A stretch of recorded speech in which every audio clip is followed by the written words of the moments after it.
Morning light comes through lace curtains the way it always has, thin and gold, catching dust that drifts like it has nowhere else to be. A wooden table wears its scratches without apology. Decades of rolling pins, hot pans, homework, and elbows. And in the corner, half hidden behind a sugar canister, sits a metal box. The paint has worn thin at the corners where a thumb has pressed it open 1,000 times. The hinge creaks, not from age exactly, but from use. The particular kind of use that only happens in a kitchen where someone cooked every single day. Inside, hundreds of recipe cards. Some are typed on a machine with a stuck E. Some are scrawled in pencil that has almost vanished.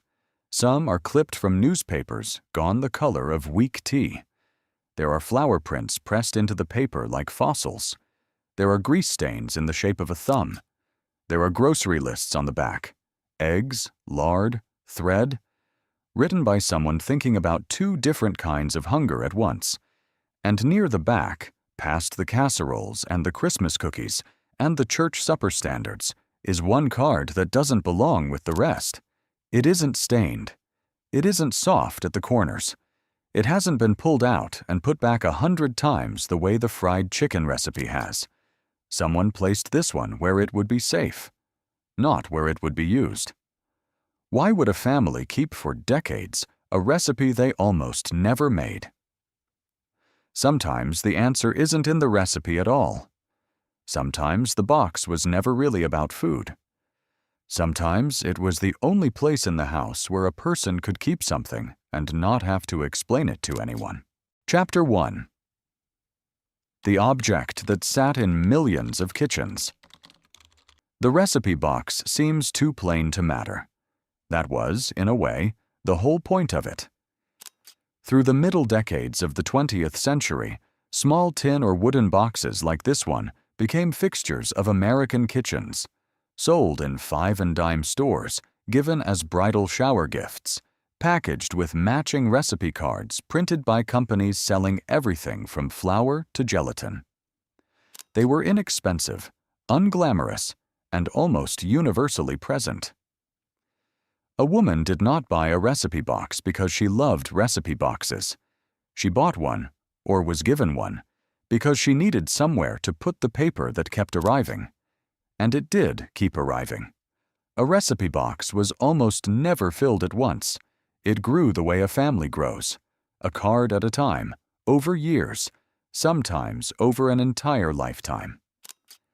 A mother copied out her own mother's pie crust in her best hand before a daughter left for her own household. A neighbor, newly moved in from 3 doors down, brought over a card for a casserole along with the dish itself, still warm. Church cookbooks, those thin, spiral-bound, mimeographed collections sold at bazaars and socials to raise money for a new roof or a mission trip, got cannibalized for their best pages, cut out and pinned or taped straight onto a card. County Fair Prize winners got copied by hand from a friend who'd placed second and wanted to know why. Military wives, moving base to base through the 1940s and into the Cold War years, carried recipe boxes as some of the only truly portable inheritance they had. Lighter than furniture, more durable than a house. By the middle of the century, food companies understood exactly what these boxes meant to the women managing American households, and they leaned into it. Post, Jell-O, Betty Crocker, and dozens of others printed their own branded recipe cards and mailed them out as advertising, sometimes offering whole card sets by return mail for a coupon and a few cents in postage. It was, in its own quiet way, one of the first loyalty programs. Not for a product, but for a habit, a kitchen, a way of feeding a family. None of this happened all at once. That's the first thing worth understanding about a recipe box. It was never designed. It accumulated. And whatever accumulates in a home for 30 or 40 years stops being a filing system and starts being something closer to a diary. Except nobody sat down meaning to write one. So ask yourself, If a box like this had been sitting in your own family's kitchen for 4 decades, what would it actually be full of by now? Chapter 2. More than recipes. Pull the cards out one at a time, and it becomes obvious almost immediately. The recipes were never really the point. Look at the handwriting. It changes across the box the way handwriting changes across a life. A grandmother's confident cursive, learned in a one-room schoolhouse where penmanship was its own subject. A mother's rounder hand, practiced through Depression-era grade school workbooks. A child's careful, uneven printing, copying out a favorite cookie recipe for a 4-H project or a home economics class assignment. The letters still learning where to sit on the line. Look at the corrections. A quantity crossed out and rewritten smaller, a note in the margin. Half this for just us now. Quietly marking the day, a household got smaller. A temperature adjusted after a bad batch, with the year noted beside it like a warning to a future cook. Look at the stains. Flour dusted into the fibers of the paper. A ring of grease from a mixing bowl set down without thinking. A single drop of something dark near the top of a fudge recipe, exactly where a spoon would have paused. These aren't damage. In an object like this, damage is evidence of love. Proof the card was pulled out, used, put back, year after year. Look at what's written on the back, because families almost never bought 2 kinds of paper when one would do. A shopping list, a phone number with no name attached, the kind of thing that made perfect sense to whoever wrote it and to no one else, ever again. A child's height marked once, halfway down a card for pot roast, for no reason anyone recorded. Look at the dates. Some cards carry them proudly. Christmas, 1952, written across the top of a fruitcake recipe that only ever got made once a year. Other cards carry no date at all, which is its own kind of information. The recipes made so often nobody thought to mark when they started, because they felt like they'd always been there. A single recipe card, in other words, is rarely just instructions for food. It's a handwriting sample, a household budget, a genealogy, and a diary entry, folded into one small rectangle of paper that nobody ever expected a stranger to read. So when a card in a family's box turns out to be different from all the others, untouched, unstained, deliberately placed apart, what does that difference start to suggest about everything else the box was quietly keeping? Chapter 3. A silent witness. A recipe box doesn't just sit on a shelf. It sits through things. It sat on the counter through birthday cakes, pulled open every year for the same yellow cake recipe. Candles counted out against a doorframe somewhere nearby. It sat through Christmas dinners, through the specific choreography of a kitchen with too many cooks and too little counter space, through arguments about whether the stuffing needed more sage. It sat through the end of the Second World War, when kitchens across the country marked the return of sugar, butter, and gasoline to ordinary life, and families cooked celebration meals using recipes they'd been rationing their way around for years.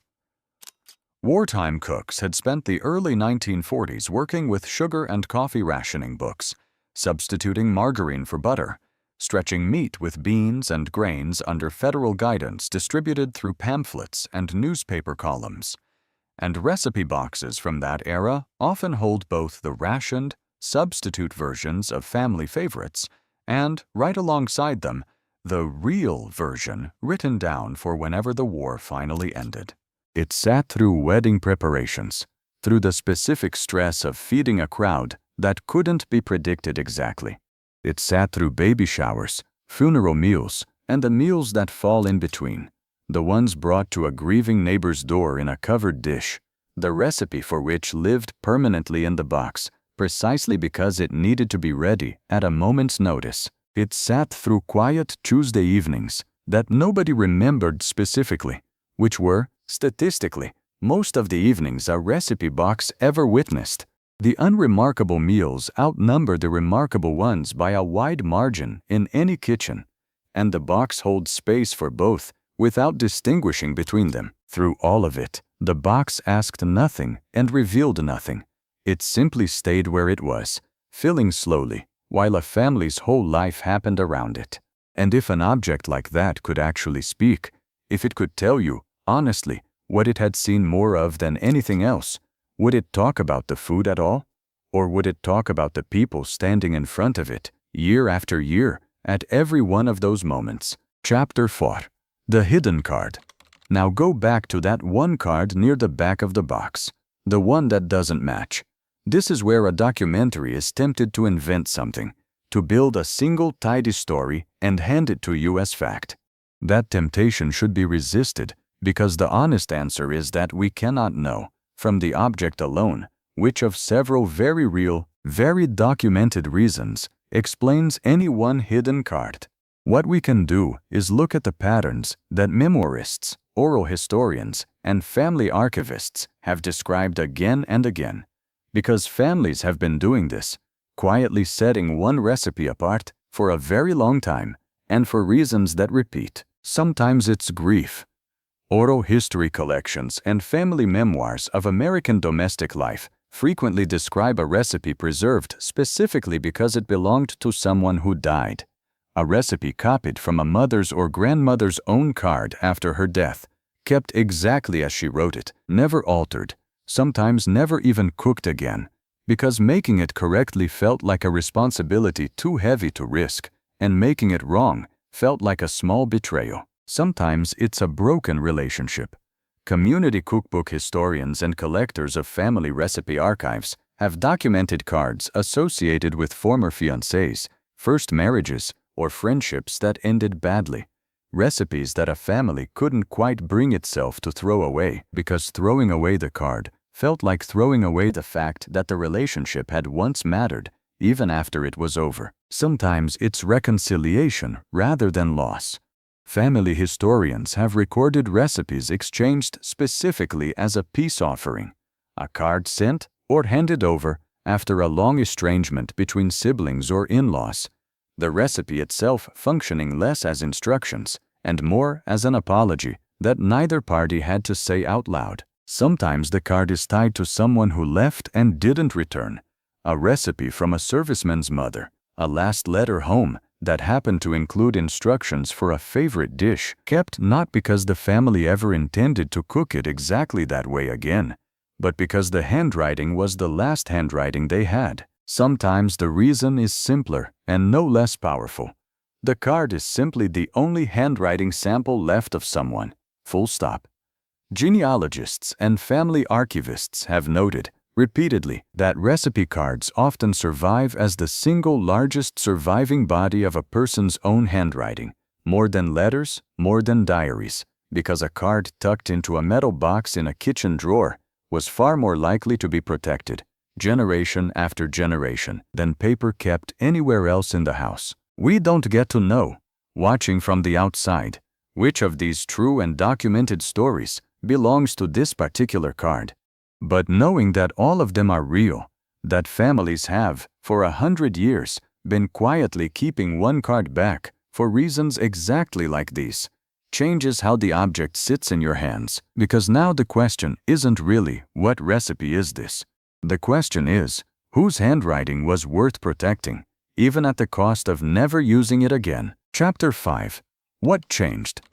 For most of the 20th century, a recipe box like this one was simply how a household kept its food knowledge.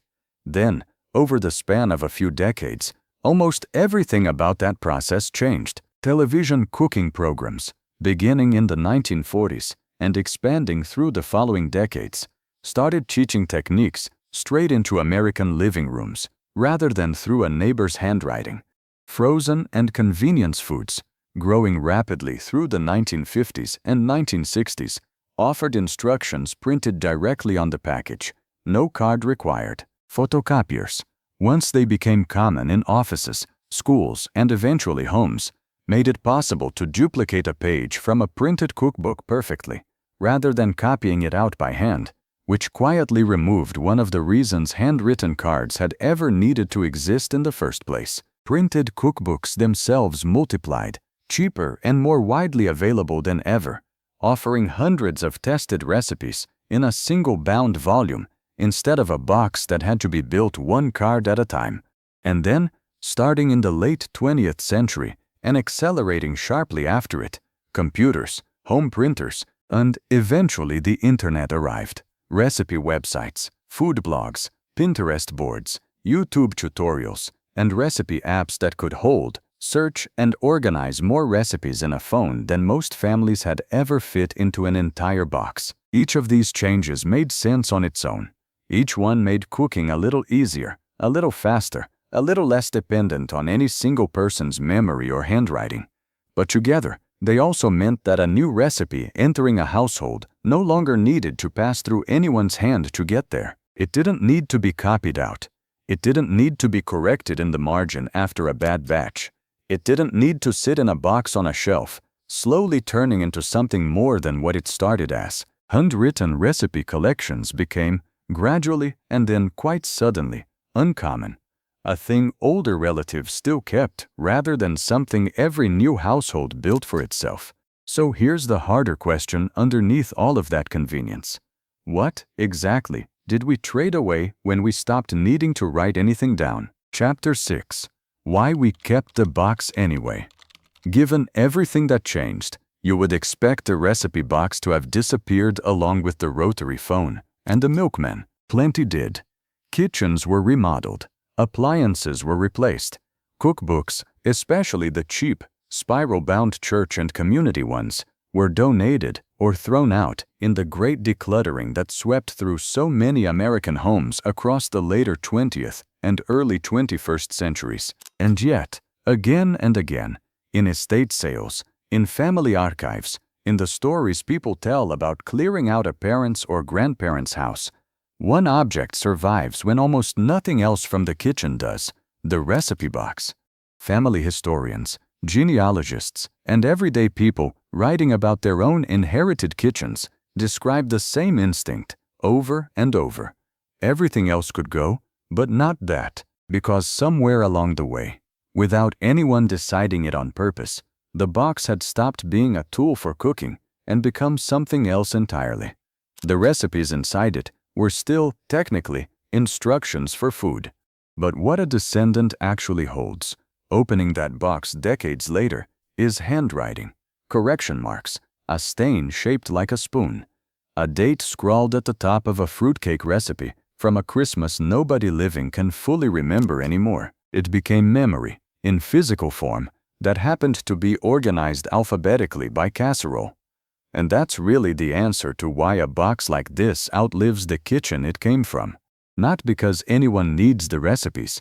Most of them are probably obsolete, replaceable, searchable online in seconds if you wanted to.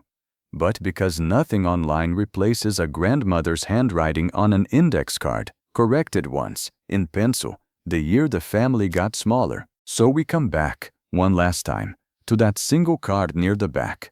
The one that isn't stained, isn't worn soft, was never pulled out and put back 100 times like the fried chicken recipe 2 inches away from it. We may never know, specifically, why it was kept apart.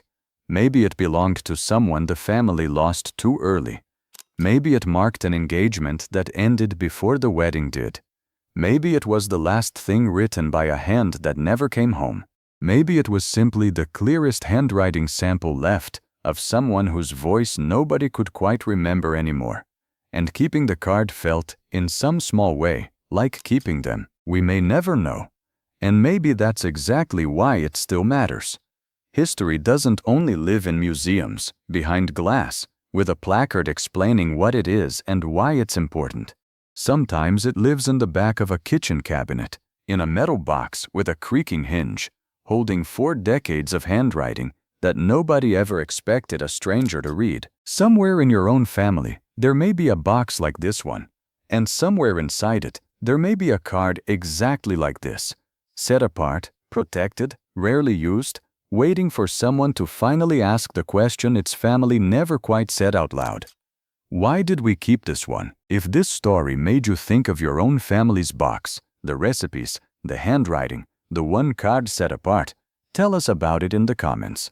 And if you'd like to come along for the next box we open, subscribe so you don't miss it.